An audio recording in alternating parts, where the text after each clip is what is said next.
శుభాభివందనములు.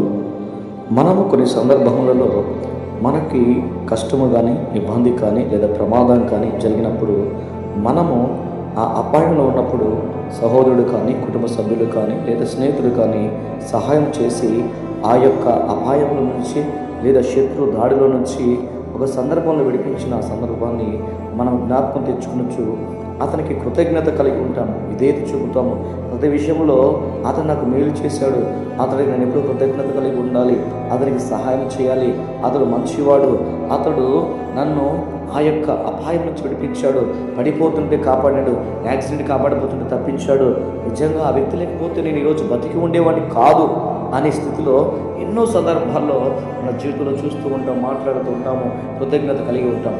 అయితే మనము కేవలము ఒక్కసారి మన జీవితంలో మనం కాపాడిన వ్యక్తికి అంత కృతజ్ఞత కలిగి ఉంటే మనము ఆ నరకాగ్నిలోకి వెళ్ళకుండా, మనము ఈ వాయుమండల సంబంధమైన దురాత్మల యొక్క ఆత్మ యొక్క ప్రభావముల చేత మనం పట్టి పీడింపబడి లోకానుసారమైన పద్ధతులు, ఆచారాలన్నింటినీ కూడా మనము అనుసరిస్తూ ముందుకు నడుస్తున్నప్పుడు ఆయన ఈ లోకం నుంచి మనల్ని ప్రత్యేకించి మనము ఎఫెసీ రాసిన పత్రిక 2వ అధ్యాయము 1వ వచనంలో ఆయన అంటున్నాడు, ఇదిగో మీ అపరాధముల చేతను, మీ పాపముల చేతను మీరు చచ్చిన వారై ఉండగా ఆయన మిమ్మల్ని క్రీస్తుతో కూడా బ్రతికించను. చూడండి, మన పాపాల నుంచి విమోచించి ఆ పాపాల భారమంతా ఆయన భరించి మనల్ని క్రీస్తుతో కూడా బ్రతికించాడు.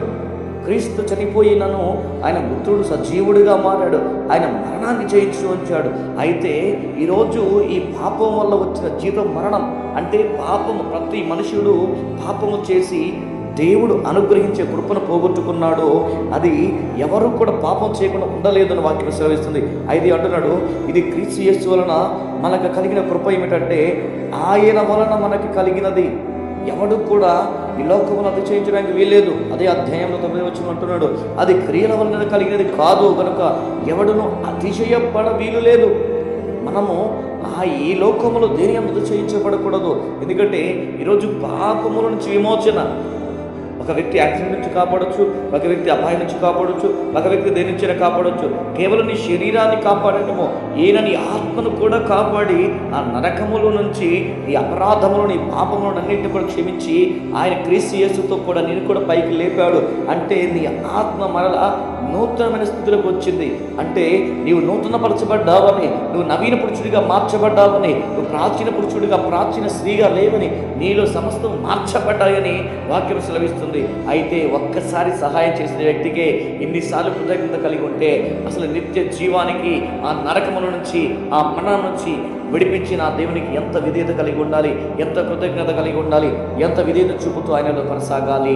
అదే మనం ఒక్కసారి జ్ఞాపకం తెచ్చుకుంటే మన హృదయం పరివెక్కిపోతుంది. అయ్యా, నా కోసం నువ్వు ఇంత త్యాగం చేసావా, నా కోసం, నా పాపముల కోసం, నా దోషముల కోసం, నా అపరాధముల కోసం నీవు చనిపోయి తిరిగి నన్ను క్రీస్తుతో కూడా బ్రతికించావా?